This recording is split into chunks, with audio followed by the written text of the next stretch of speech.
डरो मत। धर्म ग्रंथों में से सबसे अधिक बार पाए जाने वाले आश्वासनों में से एक है डरो मत। डरो मत यह पुराने और नए नियम पर आधारित है।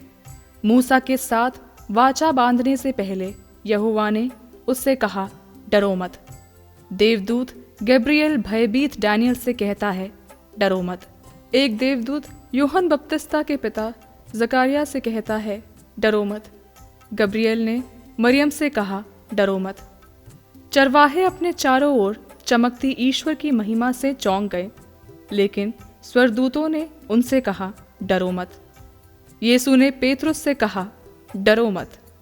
फिर रूपांतरण के समय शिष्यों और खाली कब्र पर मरियम मगदलीनी से कहा, डरो मत। एक देवदूत ने यूसुफ को आश्वासन दिया, डरो मत। मरियम को अपनी पत्नी बनाने से मत डरो, क्योंकि जो बच्चा उसके गर्भ में पल रहा है वह पवित्र आत्मा से है। यह आपसे और मुझसे क्या कहता है, डरो मत। इसका मतलब क्या है? कभी कभी हमारे पास डरने का अच्छा कारण होता है। जब आप एक ही कंपनी में कई वर्षों के बाद अपनी नौकरी खो देते हैं। हमारे कुछ शहरों में लोग बंदूकों, सड़कों पर दरार के कारण डरे हुए हैं। लोग तब डरते हैं जब उनका स्वास्थ्य बिगड़ जाता है या स्वास्थ्य बीमा तक पहुंच नहीं होती है, जब वे भूखे हों या बेघर हों। लोग तब डरते हैं जब वे नशीले दवाओं, शराब के आदी होते हैं या कैंसर या अन्य गंभीर बीमारियों से पीड़ित होते हैं। जब लोग युवा और असुरक्षित होते हैं तब लोग डरते हैं। बुजुर्ग और अकेले, अधेड़ और अपने जीवन से नाखुश। क्या यीशु को अपनी पीड़ा के बगीचे में डर नहीं लगा जब उसने अपने पिता से यदि संभव हो तो उसे मरने न देने की विनती की?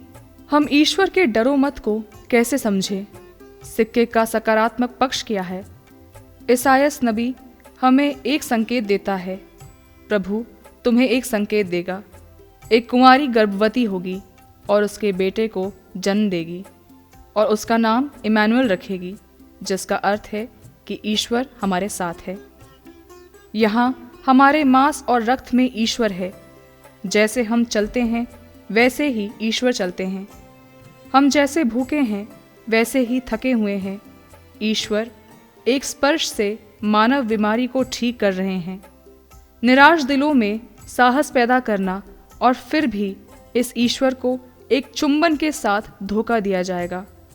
कोड़ों से पीटा गया, कांटों का ताज पहनाया गया, सूली पर चढ़ाया गया, पिता के पास उठना और चढ़ना, फिर भी वेदी के संस्कार के साथ हमारे साथ बने रहना। तो इससे डरने का क्या मतलब है? यह हमें बताता है कि ईश्वर न केवल अपने स्वर्ग में है, बल्कि हमें बचाने के लिए हमारे साथ भी हैं। यीशु नाम का यही अर्थ है। सुसमाचार को याद रखें। आपको उसका नाम यीशु रखना है, क्योंकि वह इस लोगों को बचाएगा। हमें न केवल पाप से बल्कि भय से भी बचाए।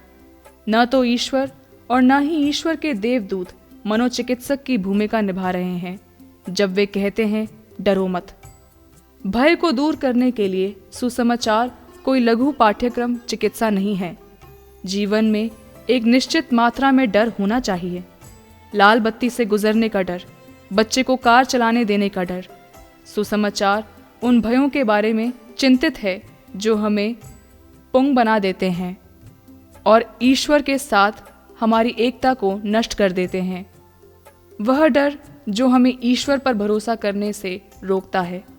जिस तरह से ईश्वर ने खुद पर हम पर भरोसा किया, उन्होंने खुद पर एक किशोर माँ और एक पालक पिता पर भरोसा किया।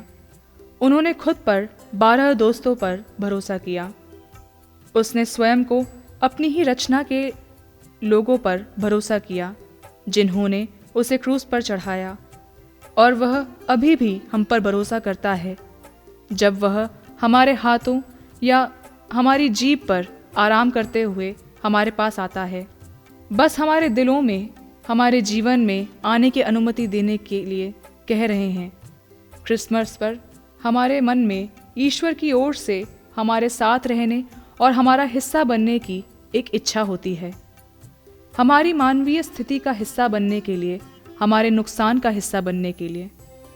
हमारी मंदी और निराश एवं खंडित रिश्ते, न केवल किसी प्रियजन की मृत्यु, बल्कि मृत्यु के वे सभी छोटे रूप, प्रेमहीनता और अकेलापन। क्रिसमस सभी डर का अंत नहीं है, बल्कि यह एक नए प्यार की शुरुआत होनी चाहिए। उस ईश्वर के लिए ताज़ा प्यार जो हम जैसा बन गया, ताकि हम और अधिक उसके जैसे बन सकें। इस वर्ष क्रिसमस जर्नी में एक चुनौती, एक आश्वासन देने का प्रयास करें। कुछ हद तक प्यार करना एक चुनौती है, जैसे कि यह बच्चा प्यार करता था, बेहद कमज़ोर लेकिन हमेशा बाहें फैलाते हुए। हमारे साथ इमैनुअल ईश्वर के आश्वासन को महसूस करने का प्रयास करें।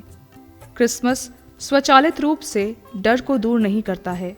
सामूहिक प्रार्थना सभा में जाएं, पागलों की तरह कैरल गाएं, चरनी के सामने घुटने टेकें और भय दूर हो जाएगा।